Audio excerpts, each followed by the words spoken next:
And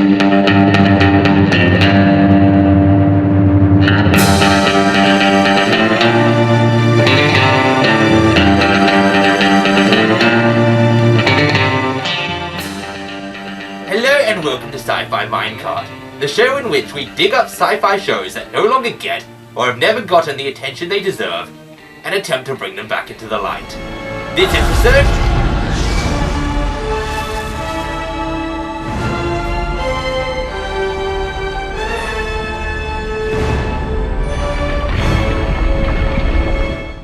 The Core is a 2003 sci-fi film which is not unlike many of the other disaster films that came out in the 90s and early 2000s. The main or perhaps only difference is that instead of facing the threat of an asteroid or a large tornado, in Core the issue is the world is dying.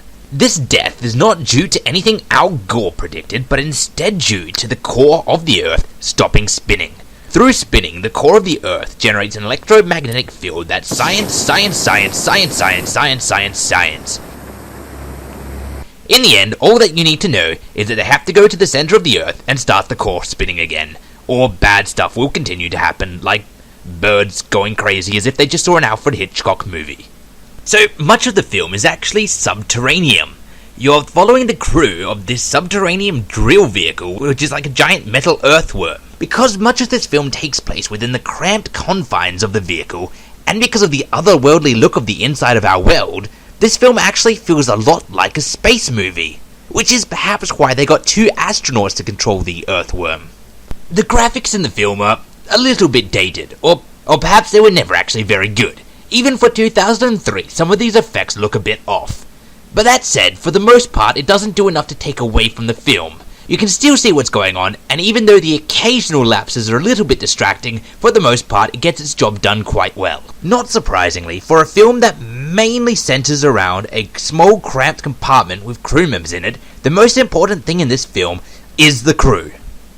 And the crew is quite good. It consists of Harvey Dent, the obligatory token single female character, the obligatory token single black character, this super annoying dude, Christopher Pike, and Checky goddamn Kayo. As you may or may not remember from my Wing Commander review, Checky Kayo is my absolute favourite actor. So, a sci-fi film with Checky Kayo in it is a good sci-fi film. Aside from this relatively cliche crew, excluding Checky Kayo who needs to be in more sci-fi films, we also have the 90s hacker and the general who's willing to pull the trigger and destroy everyone. This movie should be, in all honesty, completely forgettable. It doesn't really do much new, and the things that it does do new aren't exactly groundbreaking. Despite this, however, it does appear to come on television every single year, and every single year I've watched it and thoroughly enjoyed it. The action scenes manage to get the adrenaline pumping, and as the movie moves to its climax, you do move closer to the edge of your seat, hoping that they do succeed. On top of this, you can't help but fall in love with their vehicle, this large worm drilling machine built from unobtainium, which I'm pretty sure is what they were searching for in James Cameron's Avatar, is just an absolutely fantastic vehicle that you will find yourself getting quite attached to. On top of this, if you're a sci-fi junkie, this film's got plenty of sci-fi elements to keep you interested. I mean, for one, the kick-ass drill. And look at this, asteroids are even a problem if you're in the center of the Earth. And, on the other side of the coin, if you're a fan of disaster films, this movie ticks all the boxes also. It's got the scientist that notices what's going wrong when no one else does.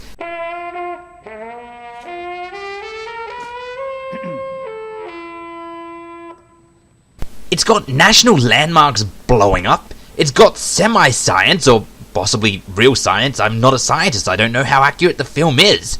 And perhaps most importantly, it's got the understanding that if this ragtag team of heroes doesn't manage to stop the disaster, the world will surely end. In reality, this kind of film really appeals to one kind of people, and it's the people that enjoy disaster films. They don't expect it to be that highbrow, they just enjoy the tension and imagery related to it.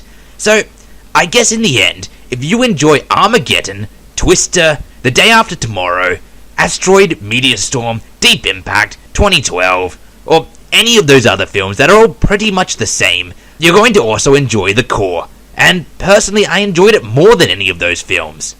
In the end, it's not the kind of film you're going to want to put on if you want something intellectual. But if you're looking for a good, and honestly possibly great sci-fi disaster film, then The Core is the one for you. And while having seen it several times now, I wouldn't sit down and devote all my attention to it like I would for other films I've seen several times, such as Star Wars for instance. I definitely will continue to put it on in the background every time it's on, and no doubt will continue to thoroughly enjoy it in this sense. It has, for me, stood the test of time and will always have a place in my heart. So if you're looking for a thoroughly enjoyable, but not overly complex sci-fi disaster film with goddamn Checky Cario in it, then The Core is for you. Thanks for watching. I have been and still am Grim Grindle.